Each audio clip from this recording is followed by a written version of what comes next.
bem-vindas ao nosso videocast Mentes que Conectam. Eu sou Jaqueline Mânica e nós falamos aqui dos estúdios da RDC TV, que você encontra no 524 da NET ou 24 e nas demais plataformas digitais. Hoje às vezes eu não sei se é falta de juízo ou se é ousadia, porque o nosso programa hoje eu resolvi inverter papéis. E eu vou estar conversando com duas jornalistas, gente. Então, nós vamos estar aqui hoje conversando com a Cris Bart e com a Bárbara Niedermeyer.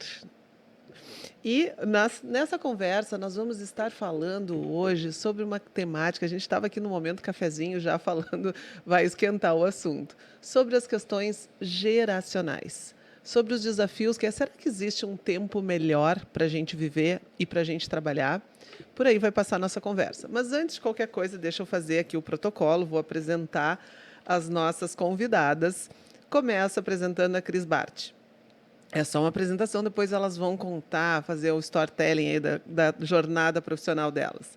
A Cris é jornalista e apresentadora, formada pela PUC em 98, com passagens pela TVE, RBS, Revista Caras, TV Pampa e Band do Rio Grande do Sul.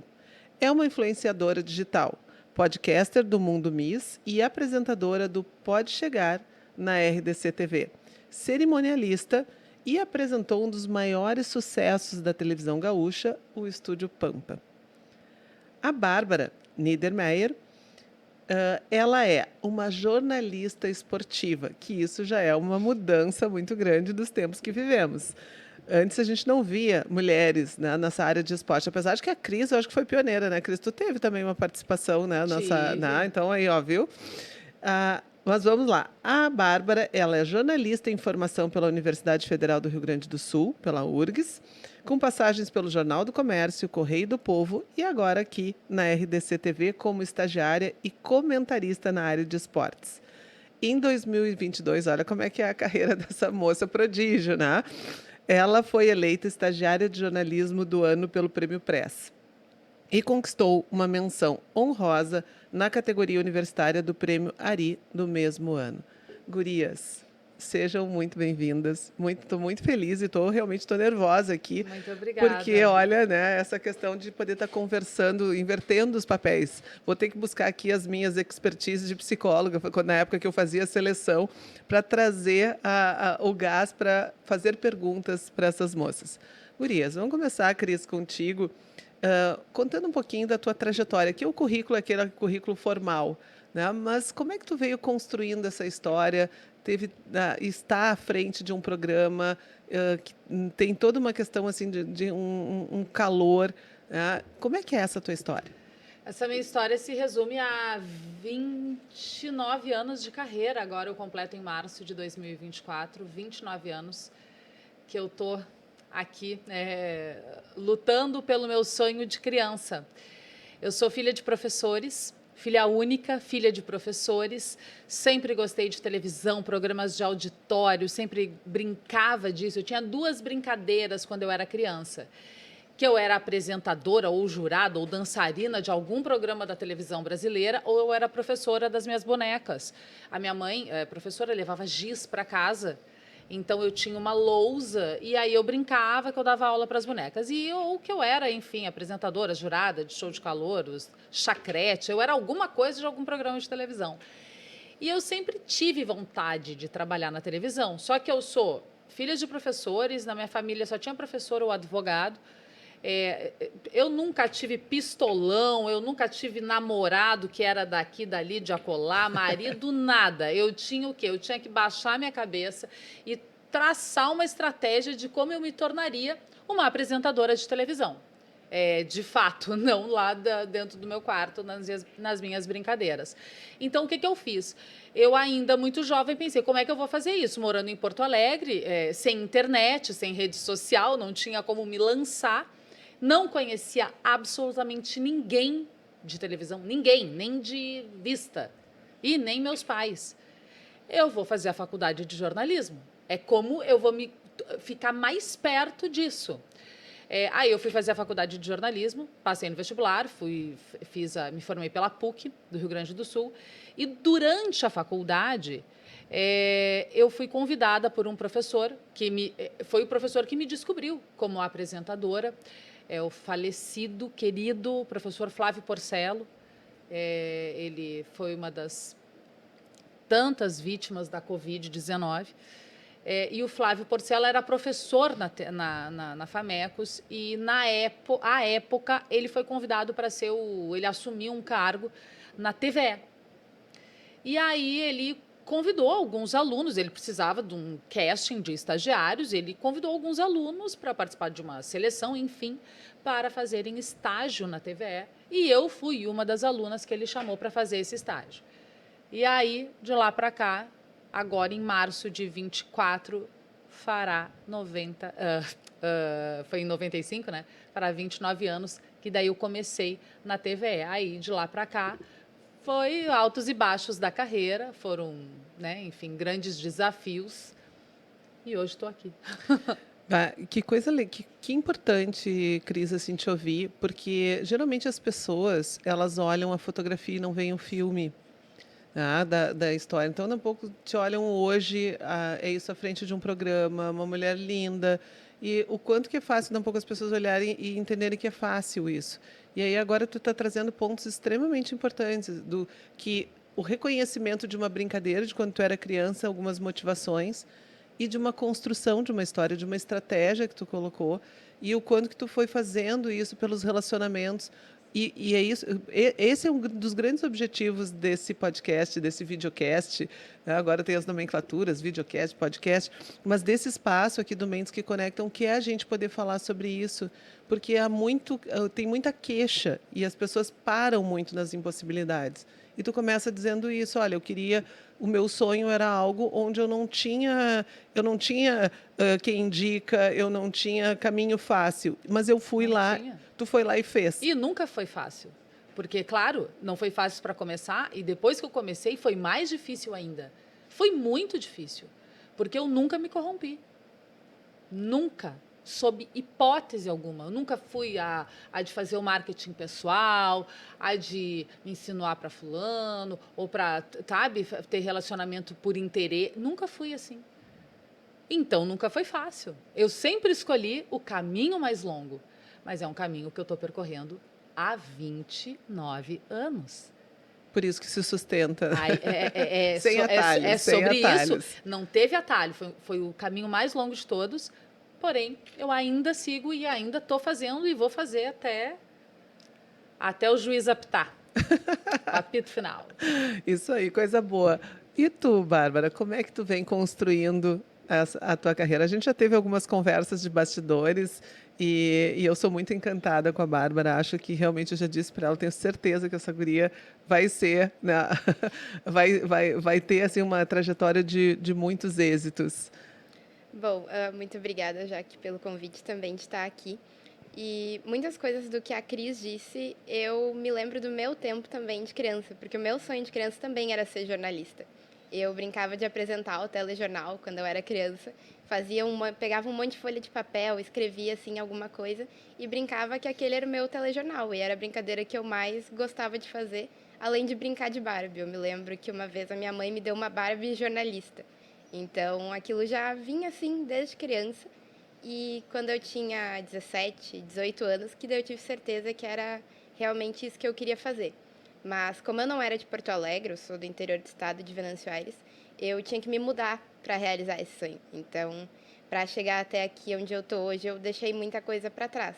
Deixei a cidade que eu cresci, fui morar longe dos meus pais para brigar por esse sonho que era meu desde criança, que era o que eu sempre quis fazer. Então, entrei na faculdade, entrei na URGS, passei no vestibular e vim para Porto Alegre realizar esse sonho. Só que foi justamente no ano de 2020, quando começou a pandemia. Então, eu entrei na faculdade em março e em março começou a pandemia. Então, a gente passou a ter aulas online, eu passei 2 anos tendo aula online, até que eu voltei para Porto Alegre para continuar estudando. E assim que eu voltei para cá, antes até, durante a pandemia, eu já logo busquei começar a trabalhar. Que eu queria fazer estágio, queria aprender mais sobre redação e sobre trabalhar com jornalismo efetivamente. Então, eu comecei no Jornal do Comércio, eu fazia estágio lá. Depois, quando eu vim morar em Porto Alegre, eu passei a trabalhar no Correio do Povo. E depois eu vim aqui para RDC TV, que é onde eu trabalho com televisão. E brinco que é como se eu estivesse realizando o sonho da Bárbara todos os dias de estar na frente da televisão. E também a Cris falou que conheceu o Flávio Porcelo. Eu ia te perguntar se ele tinha sido teu professor. Ele foi meu professor e eu tive uma relação muito legal com o Porcelo, porque ele foi meu professor durante a pandemia e a gente tinha as aulas online, a gente precisava gravar as aulas e ele não entendia muito como é que funcionava, porque ele já estava acostumado a dar aula tantos anos presencial e ele precisava de uma estagiária, ele dizia. Então, eu e uma outra colega éramos as estagiárias dele, a gente gravava as aulas dele, disponibilizava para os colegas. Então, foi uma relação muito legal com ele. E ele sempre dizia, tipo, ai, vocês têm que trabalhar com televisão, porque vocês são muito carismáticas, vocês são muito bem desenvoltas, vocês vão ter muito sucesso na televisão. E na época a gente estava no começo da faculdade, a gente não tinha certeza ainda do que a gente queria fazer. Essa outra colega hoje em dia trabalha em veículo também. Mas a gente não sabia muito bem o que a gente queria fazer, mas eu guardei aquilo assim para mim. E logo que eu comecei, um dos meus primeiros estágios foi quando ele infelizmente ficou doente. E eu me lembro que eu fui contar para ele, falar, tipo, professor, consegui um estágio em veículo, não sei o quê. E ele não respondeu.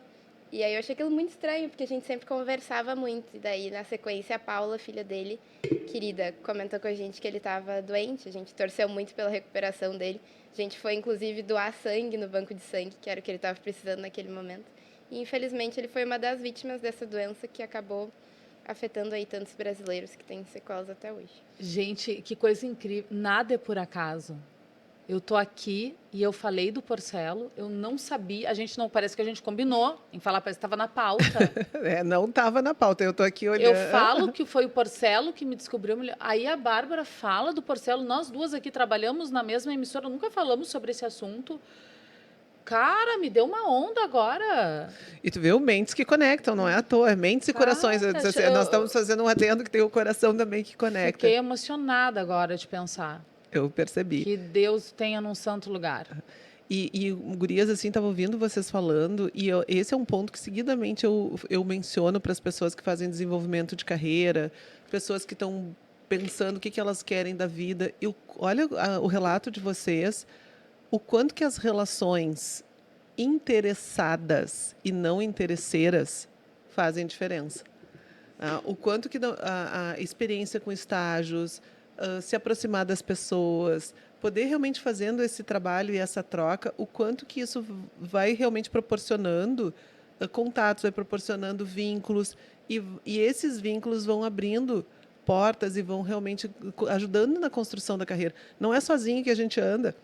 E essa construção, que eu acho que a Cris deixou bem demarcado, que não era uma questão assim, eu não agir por interesse, na coisa de ser interesseiro, de mapeando as pessoas e me aproximar, porque aquela pessoa é estratégica, mas realmente por estar fazendo o trabalho, querer oportunidade e na hora da fazendo a relação, realmente uma relação verdadeira. E isso faz com que as pessoas apostem, realmente possam estar dizendo assim, essas gurias têm talento, porque percebem que é genuíno.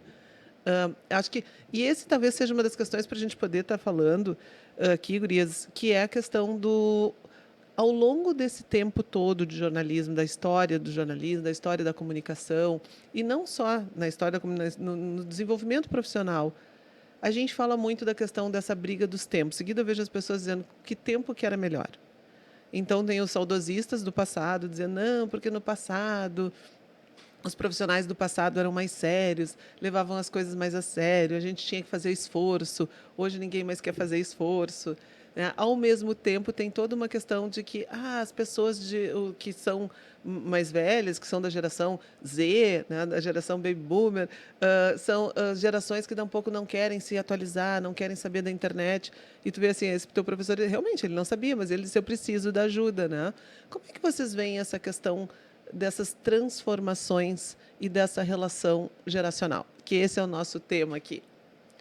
Eu, assim, eu sou veementemente contra aquela pessoa que... eu sou assim, eu não vou mudar, no meu tempo era assim. Gente, o meu tempo é agora. O meu tempo é hoje.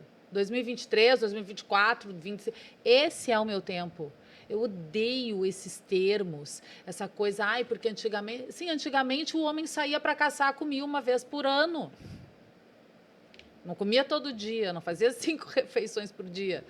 Né? Então, assim, se a gente for voltando ao passado, eu sou assim, eu respeito tudo que eu trilhei. Né? Eu lembro com saudade dos programas que eu fiz, dos momentos que eu vivi. Eu lembro com saudade, mas eu não sou viúva de nada. Eu aprendi ao longo da minha vida a virar páginas. E eu acho que isso é essencial. Ninguém sobrevive preso ao passado. Tem que virar a página e tem que olhar, tem que se reinventar. As grandes figuras do mundo se reinventam o tempo inteiro. Eu penso, por exemplo, na Madonna. A Madonna é uma cantora, uma artista. Eu tinha 12 anos quando eu vi a Madonna a primeira vez e hoje a Madonna me surpreende. Eu tenho 50 e a Madonna me surpreende.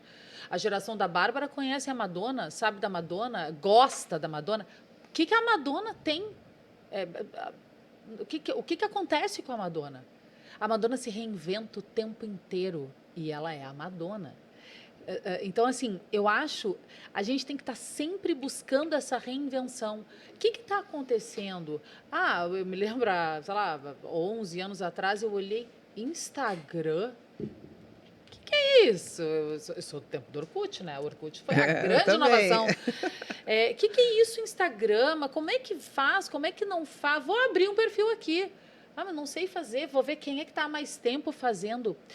Eu acho que, às vezes, é uma humildade que tu exerce contigo mesmo. É muito fácil dizer que uma pessoa é humilde. A fulana é humilde. Ela é humilde ou ela é educada? O que é humildade?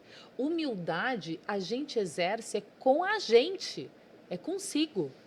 Eu ser legal contigo, gentil, te ajudar, isso não é humildade, isso é o mínimo que eu posso fazer para uma pessoa que está do meu lado, um colega, uma pessoa que vem me cumprimentar. Isso é educação. Agora, humildade é eu olhar e dizer assim, eu preciso aprender, não estou falando de mim, mas uma pessoa que é uma grande apresentadora, que fez muito sucesso, ela tem que olhar e dizer só um pouquinho. Isso não vai durar para sempre. O que eu preciso fazer para me manter nesse lugar, para me reciclar, para me reinventar? A gente está sempre indo atrás de coisas, porque o lugar onde a gente está não é a zona de conforto, porque... Né? A zona de conforto, um dia que eu chegar lá, não me tira de lá, eu estou confortável, eu quero ficar. Um aluno me perguntou uma vez, prof, se a zona, se é conforto, por que eu tenho que sair? Então, assim, a gente tem que estar sempre pensando assim, não, agora eu tenho um programa na RDC, eu estou aqui... Não, o que está acontecendo? Para onde o mundo está indo? O que os jovens estão fazendo? Eu quero fazer também. Eu acho que falta um pouco humildade de quem já atingiu um patamar da carreira, e de qualquer carreira, de pensar assim, eu atingi esse patamar, mas depois do ápice só existe, depois do cume só existe a descida. Não existe outra coisa depois do cume. Mas eu vou ter que arrumar um jeito de não sucumbir. E eu acho que humildade de estar sempre vendo que a gente precisa aprender eternamente. Como diz a música do Gonzaguinha, que diz, né? Viver e ser um eterno aprendiz. Ser um eterno aprendiz. E sabe que as empresas, as consultorias que trabalham com empreendedorismo, elas usam muito essa máxima de que a gente precisa, num determinado momento, né, claro que tu tem que ter uma pequena maturação para poder avaliar, mas de tempos em tempos tu tem que fazer isso, tu tem que pensar, matar o teu negócio. Então, olha que desafiador, é pensar assim, bom, minha carreira acabou. Eu fui substituída, eu não sou mais útil. O que eu faço?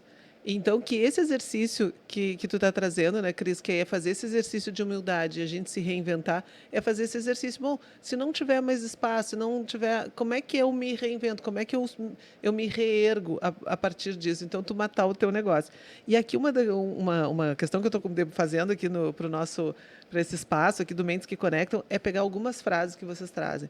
E já estou demarcando aqui, né, Cris? Tu trouxe, acho que, 2 questões que são importantes. A importância da gente saber virar página. E essa expressão que eu adorei, que é a humildade, que a melhor humildade que tem é a humildade da gente exercer essa humildade com a gente mesmo. da gente ter o cuidado de não ficar refém da gente mesmo, né? Se colocar num pedestal, e isso acontece com muitos profissionais, não, Sim. é corriqueiro. Tu te bota num pedestal e dali tu acha que todo mundo O jogo tá deve ganho. te adorar, né? E falando o jogo tá ganho, né? Tu deve estar vendo, tu deve ver muito isso, né, Bárbara? O quanto que nós estamos no futebol tá nos mostrando isso, que o jogo só acaba quando termina. Às vezes o pessoal tava lá, como teve um jogo que teve o Palmeiras com o Botafogo, que o Botafogo tava tocando 3-0. Era isso, né? 3 a Era 0. isso, e o Grêmio fez a mesma A coisa mesma também. coisa. E aí, daqui a pouco vai para o intervalo dizendo, bah, ganhei 3-0, meu Deus do céu. E tomaram a virada. Quer dizer, o jogo só termina quando acaba. É, e tem algo muito curioso disso que tu tá falando sobre esse jogo do Palmeiras e do Botafogo, e do Grêmio e do Botafogo, que é bem essa questão da humildade que a Cris falou e também da gente reconhecer que a gente não é sempre o melhor, que tem momentos em que a gente pode estar melhor e tem momentos que a gente não vai estar. Logo depois dessa virada do Palmeiras com o Botafogo, o Abel Ferreira, que é técnico do Palmeiras, disse: "Ah, só um time seria capaz de fazer o que se fez hoje com o Botafogo, que foi fazer essa virada". E algumas rodadas depois o Grêmio foi lá e fez a mesma coisa. Então a gente tem que ter essa humildade de entender que a gente não é o melhor, que a gente está sempre aprendendo, sempre buscando experiências novas e que tem pessoas tão qualificadas como nós, que a gente precisa achar o nosso diferencial, mas com essa questão da humildade também, de não achar que a gente sempre vai ser o melhor. E essa é uma coisa, eu adoro estar com pessoas melhores que eu. Eu adoro, porque eu adoro sair com uma sensação de dizer, nossa, quanta coisa eu tenho para aprender, quanta coisa eu tenho para mudar. Eu digo, eu adoro a sensação de estar num lugar e pensar, como eu sou burra. Nossa, eu adoro. Essa sensação me dá prazer. Eu tenho só um momento de humor. Eu tenho um professor lá na PUC, que é o professor Drayton, que ele é o nosso, ele é decano, responsável por toda a nossa escola de humanidades. E ele está fazendo, agora ele foi meu aluno em psicologia. E um dos alunos mais humildes que eu já tive. E ele já tem pós-doc em teologia, direito, e agora está fazendo a psicologia. E realmente é uma pessoa que eu olho para ele, para mim é a sabedoria ambulante caminhando. Então, às vezes, quando eu estava com a minha estima mais baixa, eu fugia dele. Porque eu brinco que quando eu encontro com ele, eu me sinto. É bem essa expressão, eu me sinto muito burra quando eu converso com ele. Porque é realmente de uma sabedoria. E ele é de uma gentileza, de uma humildade. Obrigada, professor Drayton. E quando ele foi meu aluno, daí nós estávamos um dia conversando sobre isso nas aulas online. E eu pego, e aí tem uma pessoa que também é da Escola de Humanidades, e eu conto isso na aula. Não sei o que me deu, que eu resolvi contar isso na aula. Eu digo, quando eu encontro o professor Drayton, às vezes eu fujo dele, porque eu, às vezes, né, me sinto burra quando eu estou perto dele. E aí, lá pelas tantas, esse colega, que é o Malone, diz assim, já que ele é aluno aqui também. Ele, tava, ele só não aparece. Quando eu vi o nome Drayton, eu neguei que era ele. E ele era meu aluno e ele me escutou, eu dizendo que às vezes Isso era era online? online, ele deixava a janelinha Ah, dele fechada e eu não tinha me dado conta que aquele Drayton que estava ali era o professor Drayton que estava como meu aluno. A partir dali me deu um nervoso para dar aula. Mas, Bárbara, acho que é bem importante a gente te ouvir também, eu e a Cris, eu sou mais velha que a Cris, mas da gente poder estar te ouvindo, como é que é a visão, né, tua e o que que tu percebe da tua geração nessas questões de poder pensar, de ver as pessoas que são das gerações mais velhas, né, a entrada das pessoas que estão na tua faixa etária. Como é que é a tua crítica? Ah, eu acho que nisso as gerações, a minha geração tem tipo, uma diferenciação, assim. Depende da pessoa, depende de como ela vê o mundo. Tem muita gente hoje que, não quero aprender com pessoas mais velhas, eu quero fazer o meu próprio caminho, não quero levar o exemplo das outras pessoas adiante. E isso é uma coisa que não dá para negar, existe muito, a gente sabe que existem pessoas que pensam assim, mas eu sempre busquei aprender muito com as outras pessoas, aprender muito com quem já passou pelo que eu passei. Nunca me esqueço um dia que eu trabalhei com a Cris, ela me disse: eu já passei por isso há muito tempo. E porque eu passei e outras pessoas passaram, que as coisas chegaram a como elas estão hoje. Então, eu acho que a gente tem muito a aprender com quem já passou, porque às vezes alguém já passou por aquela porta e diz tipo, a maçaneta só abre se for dessa forma. E aí, se tu nunca for ir lá e nunca tentou abrir a porta, tu vai tentar abrir a maçaneta errada.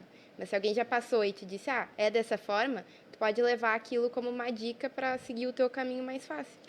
É aquilo, né, gurias, não adianta. O que a geração dela está vivendo, a minha brigou muito para viver, a dela está brigando por outras coisas que as próximas vêm e brigaram por mim.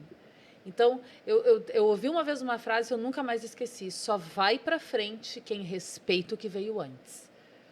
Então, a gente precisa respeitar os nossos ancestrais, quem veio antes da gente, por quanta coisa a minha geração passou, engoliu e teve que encarar porque o mundo era do jeito que era, para hoje as mulheres de uma redação serem mais respeitadas.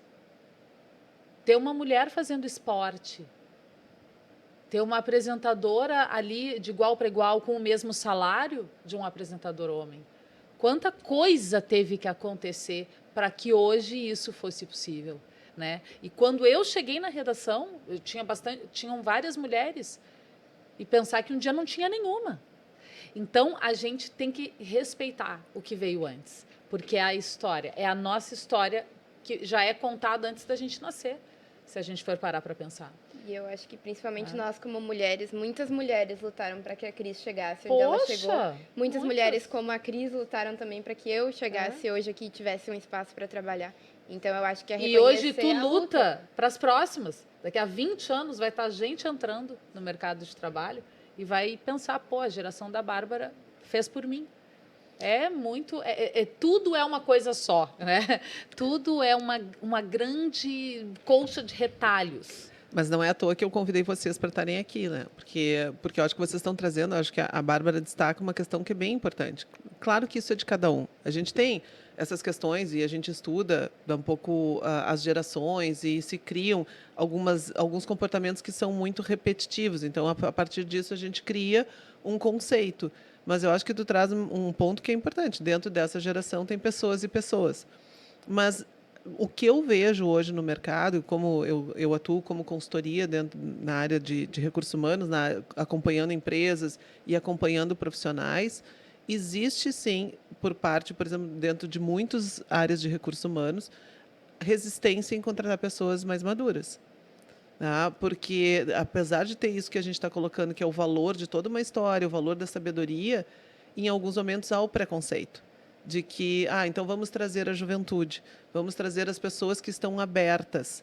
Há pessoas que um pouco estão realmente com disposição. Tanto que um jargão que é muito utilizado é isso: é mais fácil tu modelar, né? Tu convidar essas pessoas, por isso que são os programas trainees, programas de estágio, e aí porque são pessoas que vão vir mais abertas. E isso, claro que tem uma questão. Quem é jovem está numa condição de aprendizagem, tem realmente assim, é um copo que está com mais espaço para encher. E eu mudar o meu comportamento, hoje, já que eu musculei muito alguns comportamentos, é mais desafiador. Mas a gente botar isso como regra, eu acho que o grande risco, eu acho que são essas regras que a gente vem colocando. Mas é porque a gente vive numa sociedade que desvaloriza o tempo, desvaloriza as pessoas. Aí é uma questão nossa que eu não sei se um dia vai acabar. E é por isso, agora eu vou lançar uma polêmica. Boa, porque é boa. É por isso que eu sou contra, por exemplo, uma academia, um clube, sei lá, alguma coisa só para mulheres. Só para mulheres de 50 anos, só para mulheres de 40, só para mulheres de 70, só para mulheres de 20, só para... Não, gente, eu não quero me seguir, eu não quero me enfiar numa caixa. Eu vou na tal da academia porque a academia é só para mulheres. Por quê? Tu vê, né? Há 200 anos atrás, mas há muito tempo atrás, a minha mãe rompeu com isso. Porque quando a minha mãe começou, minha mãe é educadora física. Quando a minha mãe começou então ela quis montar um espaço. Não existia academia, era estética. Porque antes, por essa questão de contexto que existia o espaço do homem e o espaço da mulher, por um contexto histórico, então, quando ela abre, não existiam academias, era estética. No decorrer, ela começa a dar aula, e aí começa a Jane Fonda a fazer as suas aulas de aeróbica, começa a ter uma mudança no mundo, e aí ela transforma a estética em academia. E aí o nome já era Estética La Femme, ficou academia, ela fez, mas ficou mista. Mas assim, isso tu tá falando quando? Não, é Há isso. 40 Há anos. 40 anos. Eu tô em 2023 e vou me Isso. socar numa academia só para mulheres 40 a mais. Não! Eu quero conversar com uma jovem de 20 e poucos, eu quero conversar com um adolescente de 16, quero saber o que ele tem para me dizer. Um adolescente de 16 tem muita coisa para me dizer. A gente aprende com uma criança de 4 anos. Eu quero me misturar com as pessoas. Eu acho que isso que tu falou existe, é triste, é deplorável uma pessoa ser ou empregada ou desempregada, ou tem oportunidade ou não tem oportunidade pela sua data de nascimento. Mas a gente também tem que... a força, o movimento tem que começar por nós. Eu quero andar com pessoas de 15, 16, 27, 28, 70, 80. Eu quero andar com pessoas de todas as idades, todos os gêneros. Porque a gente vive numa sociedade múltipla, plural. Então, eu não vou eu própria me nichar. Você sabe que isso é tão importante que tem uma pessoa que um profissional sênior que está numa empresa e numa empresa que tem muita tecnologia, muito avanço. Então tem uma entrada de jovens muito forte e tal. E aí essa pessoa chegou um momento nós estávamos falando de segurança psicológica e o mundo adora jargões, né? Então o jargão da segurança psicológica. E aí nós estávamos conversando e vendo assim, por que essa pessoa em alguns momentos não se colocava em reunião, uma pessoa que tem tanta experiência. E lá pelas tantas ele me disse assim, Jaque, eu às vezes não me coloco porque eu tenho a experiência e a sabedoria, que foi a expressão que a Bárbara usou. Teve alguém que disse ali, ó, como é que essa porta abre? Então essa pessoa, ela acompanhou muito tempo e ela tem uma sabedoria. E ela não está amarrada nessa sabedoria. E aí as pessoas vieram com algumas inovações. Só que quando ele se colocava e ele trazia alguns riscos em relação àquela inovação, as pessoas olhavam para ele e diziam, ela veio tranca-rua. Não quer aprender, não quer amadurecer, né? não quer abrir a cabeça, tá fechado no passado. E aí ele começou a dizer assim, eu estou em dúvida em relação a quando que eu posso fazer um contraponto e usar a minha experiência para fazer uma reflexão. Tá? E aí a gente fez todo um trabalho, foi bem bacana, assim, no sentido de poder dizer que não é um tranca-rua. A gente tem que fazer porque a experiência tem um valor. A experiência tem um valor, mas, eu não sei se é o caso, imagino que não, mas também não é só porque eu estou no mundo há mais tempo que eu é que sei tudo. Não Porque é. tem gente Sim. assim, né? Ai, porque eu sou mais velha que todo mundo aqui, eu vou dizer como é que faz isso, onde é que bota isso, onde é que bota aquilo. Eu sou o paladino do saber. Não, eu não sou. Então, eu acho que todo mundo tem que saber mesmo a hora de ficar quieto. Com certeza, né? Não é uma questão assim, e é isso, e não é uma posição de resistência, não era uma pessoa fechada, mas uma pessoa que tem uma sabedoria, porque a gente tem, em alguns momentos, que eu acho que é a questão que vocês estavam colocando, existe uma história, existem né, informações onde algumas pessoas já bateram com a cabeça, então não tem por que inventar a roda. Vamos pegar essa roda e vamos ir aperfeiçoando essa roda. E é nesse sentido. Então, às vezes, algumas pessoas ficam com medo de poder se colocar também, de poder trazer a experiência para não parecer que está querendo, que está resistente. E eu acho que é esse espaço de comunicação que a gente precisa fazer para que a gente possa estar fazendo. E lá pelas tantas dizer, realmente eu estou sendo cabeça dura, eu estou com dificuldade de enxergar. Ou não, dizer, olha, essa experiência ela tem um valor. Né? Porque assim a gente já fez algumas vezes aqui e que dá um pouco e aí nós vamos achar outros caminhos, né? Com as colocações que estão vindo. Né? E Bárbara, como é que você assim, essa questão da resistência, assim, das dificuldades, como é que tu percebe porque assim a resistência tanto para a tua juventude, a resistência para ti como mulher, e também essa questão da resistência de forma geral. Assim, como uma mulher bonita. Como uma mulher bonita, esse é um ponto que nós vamos... Ela é mulher, jovem, bonita. Aí já temos 3 motivos, né, para sofrer algum preconceito na redação. Ou no trabalho, no ambiente de trabalho. Eu acho que, como a Cris falou antes, a gente sempre, como mulheres, tem que batalhar muito pelo nosso espaço. E eu acho que essa questão é muito difícil também, de tipo, as pessoas acharem que talvez por tu ser uma mulher jovem, bonita, tu não seja capaz de estar naquele espaço, ou que tu não mereça, ou que tu só tá naquele espaço porque tu é jovem e bonita. Tipo, com certeza eu sei que a Cris já ouviu coisas nesse estilo. Tipo, a minha geração ouve muitas coisas disso. E isso foram as coisas suaves que eu já ouvi ao longo da minha vida. E tem eu muita já ouvi gente coisas que fala, bem piores. que só tá lá porque conhece alguém, ou então, só tá lá porque é bonito, só tá lá porque alguém indicou. Ficou com E fulano. e as pessoas às vezes não veem que as pessoas batalham pelo seu espaço e que elas são muito mais às vezes do que elas mostram, né? E a gente é uma geração muito teimosa. Eu assumo que eu sou muito teimosa.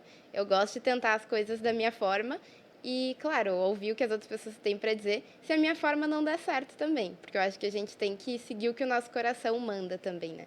Todos os espaços que a gente ocupa, todos os lugares que a gente chegou, às vezes é o nosso coração que nos levou lá também, né? Que nem eu falo sempre, eu era criança e eu brincava de apresentar um telejornal.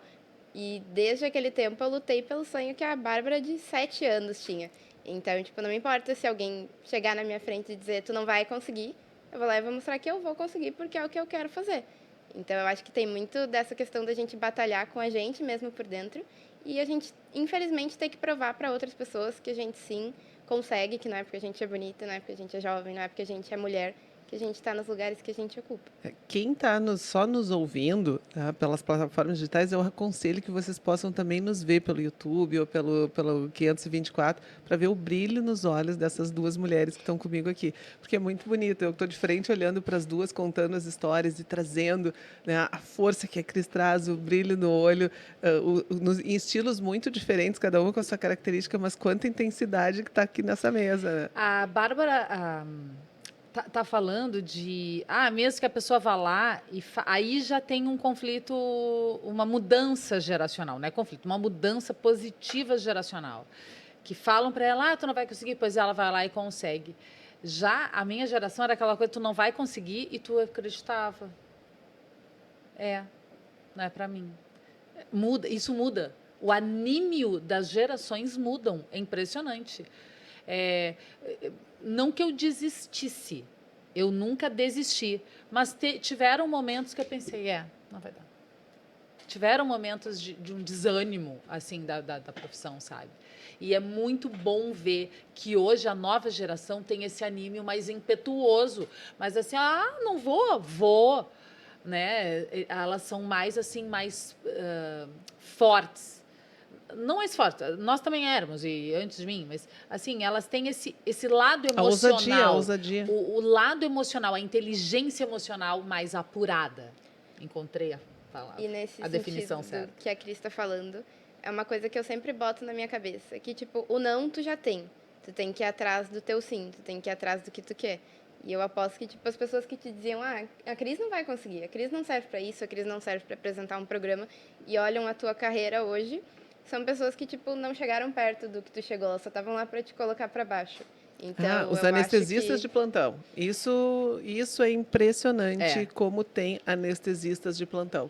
Pessoas que têm muita dificuldade de poder se desenvolver, de poder crescer e que acabam um pouco querendo anestesiar as pessoas que têm essa força, que têm esse ímpeto. E, gurias, assim, nós estamos já, por incrível que pareça, chegando para o final. Passa muito rápido. E como é que é lidar? Eu acho que tu, né, traz um ponto, Cris, que é a questão do lidar com a crítica. Porque quem vem para, no caso, as carreiras de vocês, tem essa questão ainda de uma exposição maior. Acho que hoje o tempo inteiro a gente está se expondo. Mas na atividade de vocês, essa exposição ainda é muito maior. Como é que é lidar com a crítica? Como é que é lidar com essa questão de atender expectativas? Bom, se eu fosse ouvir alguma crítica na minha vida, não teria nunca saído de casa. Porque desde que eu me entendo por gente, eu sofro críticas. Na escola, na faculdade, no ambiente de trabalho nem se fala. Eu já fui humilhada, já fui discriminada, já fui tudo que julgada. Eu já fui tudo que tu possa imaginar, uma pessoa que só queria trabalhar. Só queria fazer aquilo que ela acreditava.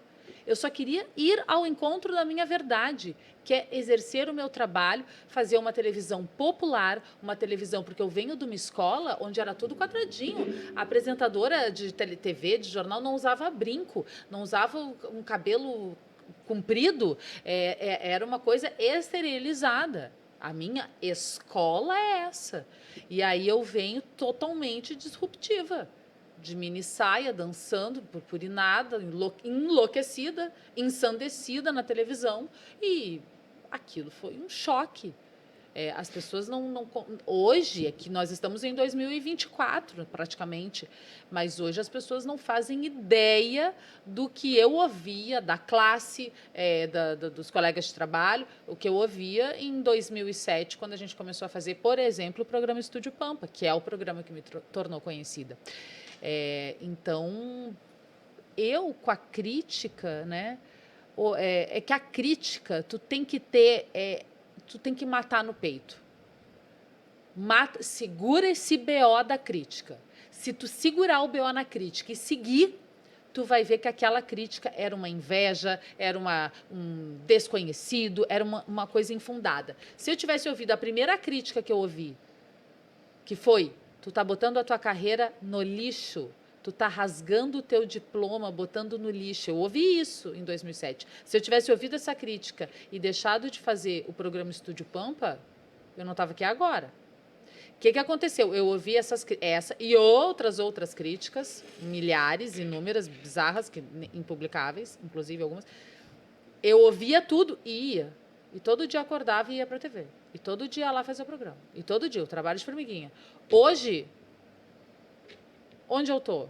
Eu sou apresentadora de um programa que eu sonhei por muito tempo ter. Eu sou uma pessoa reconhecida no estado inteiro. Eu sou convidada para fazer coisas até hoje. As pessoas não me esqueceram. E o programa que eu fazia, esse tal de sucesso, acabou faz 10 anos quase. Então, assim, hoje eu vejo que, graças a Deus, eu não ouvi aquelas críticas. O dia que tu ouvir uma crítica por aquilo que tu está fazendo, só segue fazendo exatamente a mesma coisa. Claro, existem algumas críticas... Às vezes tu vai mudando o percurso, né? Porque também não é... Teimosia é uma coisa, persistência é outra. Sim. Ouviu a crítica? Ouviu. Doeu? Doeu. Matou no peito e no outro dia vai. Tijolinho por tijolinho. Vamos ver lá na frente se essa crítica era né, verdadeira, se essa crítica era fundada. O que vocês me dizem? Eu acho que a crítica, ela sempre vai existir. O que vai mudar é a forma que a gente lida com ela. Se a gente mata no peito, se a gente deixa se afetar... Se a gente deixa se afetar, é a gente que está perdendo, sabe? Porque o que a gente vê, eu acho que é isso, assim, eu acho que sempre teve a maldade, a inveja, mas hoje a gente tem uma questão que é bem mais impactante, que é a crítica, ela tem espaços, que é aquilo que eu disse, que por um lado, antes, quando a gente não tinha internet, a crítica ficava mais nos bastidores. E hoje tem essa questão da lacração, tem a questão um pouco das pessoas escreverem nos comentários do YouTube. Então, assim, fica registrado essa crítica. Né? Então, é bem importante isso que vocês estão colocando, assim, de poder trazer quais são os recursos pessoais que vocês conseguiram utilizar, bem como dica para as pessoas que estão nos escutando, que recursos que vocês tiveram. Então, um deles foi poder... Em alguns, a persistência, o não desistir. Esse é um deles, Fé né? em marcha. Eu acho que é confiar no processo também, de que a gente sempre pode melhorar, mas tipo, a gente não tem que se abalar pelo que as pessoas falam sobre o nosso trabalho, sobre a nossa pessoa. Porque vocês... É que quem é uma pessoa para dizer o que tu tá fazendo da tua vida, nem a gente consegue dizer o que a gente está fazendo da nossa vida. Aí vem uma pessoa do nada, que mal te conhece, não calçou os teus sapatos, não sentiu as suas dores, sabe? Aí ela vem dizer assim, ó, tu tá acabando com a tua carreira. Eu ouvi muito isso, né? Agora tu virou blogueirinha. Agora tu quer aparecer. Isso tudo é uma coisa chamada, meu povo. Isso no meu mundo, no mundo Cris Bart, isso tem um nome. Nome e sobrenome, inveja pura. Isso é inveja, gente. É que as pessoas estão lá na vidinha delas, fazendo o beabá delas, socada nas gavetas da sociedade delas mesmas. Aí uma pessoa sai fora da curva, essa pessoa tá errada. Tem uma expressão, a gente usa muito dentro da psicologia, na psicologia dos grupos, tem um autor que fala muito sobre a questão da espontaneidade, e ele diz isso, que são as conservas culturais. E aí a maioria das pessoas querem te colocar, porque isso é mediocridade. Mediocridade, tu tá na média. Sim. Então as pessoas querem te colocar dentro da conserva. Né? Mas, gurias, a gente está se encaminhando para o final. Muito rápido esse programa. Já vamos mandar um e-mail. Já vamos mandar um e-mail pedindo para dobrar esse tempo, porque nem falei nada. Né? Tantas coisas que eu queria explorar aqui para a gente poder estar falando. Tem muita história para contar. Nem falei nada. É Vamos fazer verdade. uma série. Não é um programa, é uma série Ó. comigo e com a Bárbara. Ó, viu? Tem uma ideia que a gente está querendo aí montar, tipo eu tô falando aqui com a direção da RDC TV da gente fazer um saia justa. Da gente fazer um programa que tem, né, em outra emissora, mas a gente fazer um debate, fazer polêmica e fazer por série. Aí Então, olha, ó. eu tenho medo até de ser cancelada. Mas vamos lá. Gurias, para a gente poder fazer esse fechamento aqui, eu tenho perguntado sempre, pedido para vocês indicarem livros, porque eu acho que as pessoas precisam, dentro desse processo, de também, né, estudar, ler, pode ser série, tudo, mas assim, acho que é a leitura. Eu estou querendo que as livrarias voltem a abrir as suas portas. Que livros vocês indicariam para as pessoas lerem? Pode não, né, não precisa ser dando temática geracional, mas um livro que foi importante para vocês. Eu acho que, na minha trajetória, pelo menos com jornalismo até aqui, um livro que eu li e que me marcou muito foi um livro da Eliane Brum, que se chama A Vida que Ninguém Vê, que ele fala sobre a construção de reportagens além do que a gente está acostumado a ver na televisão. Tipo, quem mais que pode ser fonte pra gente? O que a gente pode fazer de reportagem sobre uma garrafa d'água hoje? São todas as pessoas do mundo que têm acesso à água? São todas as pessoas que poderiam comprar essa garrafa? Então, acho que esse seria a minha indicação, por ser um livro que me trouxe um outro olhar de mundo, que talvez é o que a gente não estaria acostumado a ver no jornalismo tradicional, assim. Que lindo, né? Lindo, Gostei. lindo. Eu adoro biografias, eu sou apaixonada por... Eu sou jornalista, né, gente? Eu sou apaixonada por histórias, ouvir histórias de pessoas. E eu amo biografias. E aí, eu vou dizer algumas biografias, que pode ser biografias de empresas ou de pessoas. Tem a biografia da Caldas Júnior, que era a empresa que tinha, né, a fundadora do Correio do Povo, Rádio Guaíba, Um Século de Poder, do jornalista Walter Galvani. É um livro fantástico, porque além de contar a história da Caldas Júnior, ele conta a história de Porto Alegre. Então, tu ouve, assim, as histórias dessas pessoas, que é nome de rua, é nome de ônibus, e a gente não sabe, a gente fala todo dia e não sabe quem são, e a gente vai ouvindo as histórias de Porto Alegre, como Porto Alegre se desenhou, como é que era a concorrência dos jornais da época. É fascinante a biografia da Caldas Júnior. Tem a biografia, agora mais recente, que eu li, que é sensacional para quem gosta de empreender, é uma leitura, uma narrativa muito moderna, é a biografia do Starbucks. É espetacular. Aí biografias, eu adoro biografias de artistas, por motivos óbvios. Então, Dercy Gonçalves, é uma biografia incrível. Biografia da Dalva de Oliveira e do Erivelto Martins, que foi escrita pelo filho deles, o Peri Salles. É maravilhosa. Minhas Duas Estrelas, o filho escreveu a biografia dos pais desses ícones da era do rádio do Brasil. É maravilhoso. Então, Minhas Duas Estrelas. A da Dercy, e fica também aqui uma biografia, na verdade não é uma biografia, são contos de Marcelo Rezende, o jornalista Marcelo Rezende, que é o livro Corta Pra Mim, que ele fala, né, das grandes reportagens e dos grandes desafios que acabaram se tornando grandes histórias, que ele conta no livro dele, que ele mesmo lançou. Isso deve ter sido em 2010, 2011. Gurias, muito, muito, muito obrigada. Estou encantada. Realmente, assim, estou com aquela sensação de que a gente quero mais. Mas temos que encerrar. E esse foi o Mentes que Conectam com Jaqueline Mânica. Nós tivemos aqui o tema falando sobre questões geracionais e, para quem está no jornalismo, isso aqui foi uma aula, né? Não é só para esse público, é para todos os públicos poderem repensar suas carreiras e pensar o desafio das relações, de nós sermos menos julgadores. Estivemos aqui com Cris Bart e com a nossa Bárbara Niedermayer, eu tenho que falar devagar o teu nome, né? Em parceria com a RDC TV. E o podcast de hoje, ele fica por aqui. Os outros episódios já estão gravados, você encontra no canal 524 da Claro Net TV e nas demais plataformas digitais. Até o nosso próximo encontro.